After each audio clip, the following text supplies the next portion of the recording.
Okay, this is a calculus question from the November 18 national exam, and it's about 13 marks worth. And they always ask this first question. Sometimes they can give it a little bit nastier and put an x cubed in here and that, but in November 18, 2018, they made it pretty straightforward. They have f of x equals x squared minus 5. By first principles, find the derivative. If they say first principles, you've got to write down this formula that you have in your formula sheet. I don't know if they give you a mark for that, but then all you do is instead of putting x plus f of x plus h, you take x plus h and you square it. That's what you do. You should actually write x plus h squared. There's actually a little bit missing here. I missed one of the steps you should write in. You should write x plus h squared minus, x plus h squared minus 5, you see, because it says x squared minus 5, x plus h squared minus 5 minus x squared minus 5, because it's x squared minus 5 is the function. When you subtract 5, it turns into plus 5. And when you go x plus h squared, you get x squared plus 2xh plus h squared. So this is not a very nice memo. I'll fix it when I send it to everybody. There's a step missing here that should be x plus h squared minus 5 minus x squared minus 5. And then the next step, you get this.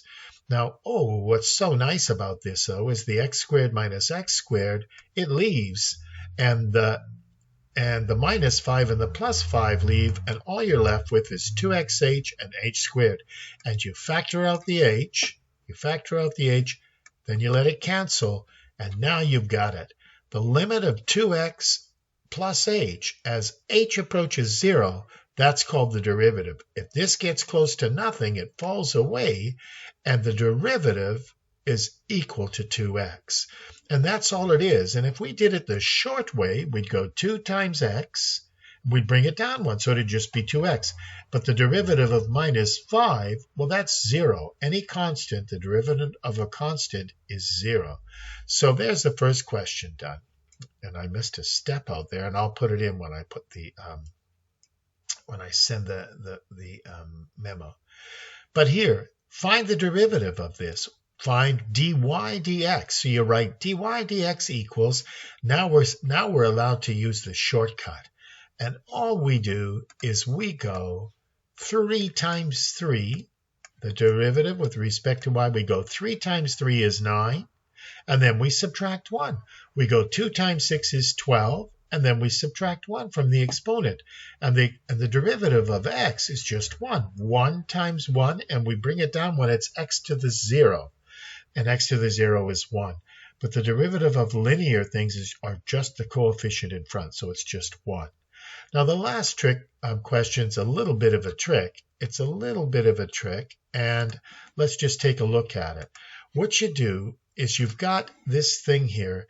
They give you yx minus y, and you have to see that, we're finding dy dx, we better put it in the form of y equals.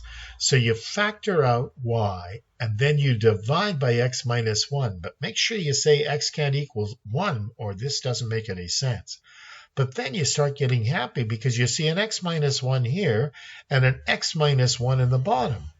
And as long as this doesn't equal 1, they cancel. And you get y equals 2x. And that's just an easy thing to find the derivative. This is, by the way, is just another way of asking for the derivative.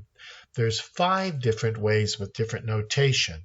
And I'll send you that little slide too. There's 5 different ways to ask for the derivative. Maybe 6 even.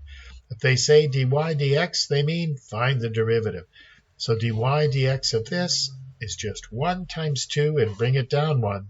The derivative is 2. So I hope that helps.